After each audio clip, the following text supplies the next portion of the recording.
Snatcher is a visual novel, or graphic adventure game if you prefer, written by Hideo Kojima and developed and published by Konami. It was first released in 1988 on the PC-88 and MSX, which led to a PC Engine CD release a few years later. Snatcher didn't hit our shores until 1994, finding its way onto Sega's underutilized and underappreciated CD-based add-on. The Sega CD was subject to neglect and ridicule by this point, and Sega was too busy coddling their newborn Saturn to even bother, so Kojima's cyberpunk adventure received very little press upon its release, and even fewer copies were produced. In spite of this, the game has a devoted cult following, and, thanks to its aforementioned rarity, has become a highly coveted title for Sega CD collectors, especially since this is the only console version sporting an English translation. A disc-only copy will easily run you $150 to $200 on eBay, making Snatcher the Eleanor of Sega CD titles. Now, here's the $64,000 question. Is Snatcher on Sega CD worth it? Honestly, I wouldn't know. A loyal fan and friend, otherwise known as Nick, sent me a backup copy as a donation. Nick, this bud's for you. First, here's the setup, as taken from the back of the box. 2047 AD, Neo-Kobe City, Japan. A place of madness and decadence. A mysterious bioroid life form has appeared. Its true nature and purpose are unknown. Is it some country's secret weapon? Or an alien life form from another world? They slay their victims and take their place, earning them the nickname Snatchers. A new police division, Junkers, has been formed. They are trained specifically to combat the Snatchers. Enter the cyberpunk world of Snatchers as Gillian Seed, a new Junker recruit. Use your military special forces training, the latest high-tech weapons, and your android sidekick Metal Gear to hunt down and destroy the Snatchers.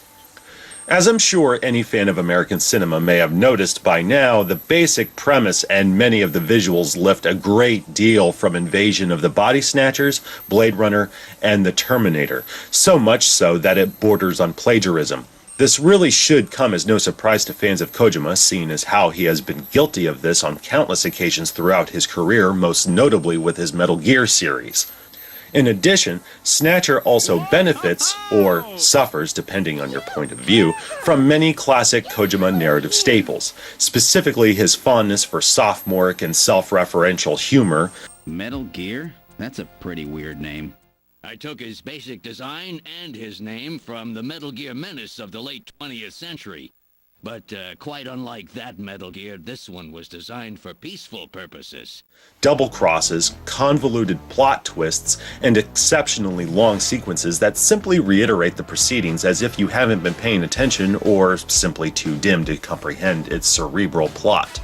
Personally, I have a love-hate relationship with the story. It's well written and executed, certainly, but because of its familiarity with said films and my own knowledge of Kojima's later work, playing Snatcher now is an enjoyable, though predictable affair. What really made Snatcher stand out for me were Gillian and Metal Gear. Their partnership, no, friendship, is arguably the most original and entertaining facet of the narrative, and that is what kept me hooked. All their backhanded compliments and quips had me giggling my ass off, which got me right in the guts when they had to part ways toward the end. Ultimately, it was their growing friendship that had me loving Snatcher. That, and I'd be lying if I said the game didn't have some genuinely shocking moments. It's amazing just how gory this game is, considering it was rated T for teen. We have partial nudity, a decapitation, entrails, rotting corpses, and erect nipples. Damn. The gameplay is very reminiscent of a point-and-click adventure, though there's one element in particular that sets it apart: its compatibility with Konami's Justifier. There are several sequences throughout the game where you have to throw your joypad aside and bust some caps and insectors and Snatchers alike. There's a joypad-only option, obviously. While this does rob Snatcher of its novelty, it didn't diminish the excitement for me. Using the D-pad to aim isn't as cumbersome as most shooters. The screen takes on a 3x3 grid, making it that much easier for you to make your mark. I am sad to say I don't own a Justifier, so I can't comment on its accuracy. Still, I'd love to give it a whirl. Investigation is where the core gameplay truly lies. While engaging, the interface is kind of clunky. I feel the major issue here is that it doesn't reward gamers for employing inductive reasoning. There are several clues throughout that are readily apparent to avid mystery solvers, but the game forces you to look first, investigate second, then whatever. The game is in lockstep with the character, not the gamer. This can be especially irritating when Gillian has his aha moment while I sit for 5 fucking minutes watching him bask in his own glory. The graphics are some of the best I've seen on Sega CD.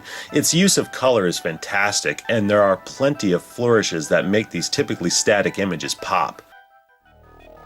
Know all about us, do you, Junker?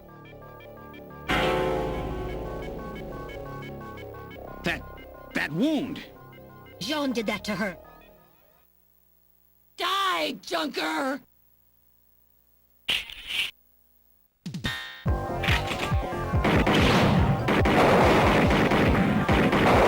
Sound design is definitely tops, from the Snatchers' gears and servos to gunfire right on down to an eerie drip of a leaky pipe. The music is a mixed bag. Not that any of it is bad, though there are times where I feel the score is somewhat out of place. One moment I'm playing an edgy techno thriller. You know that Queens hospital? I found out that they undertook a major expansion project in 2035 to put in a basement. The next, I'm listening to a Dirty Harry soundtrack. I don't know how to say this right, but I've always had a special feeling about you. Now that all is said and done, is Snatcher worth its high asking price? Honestly, I'll say yes.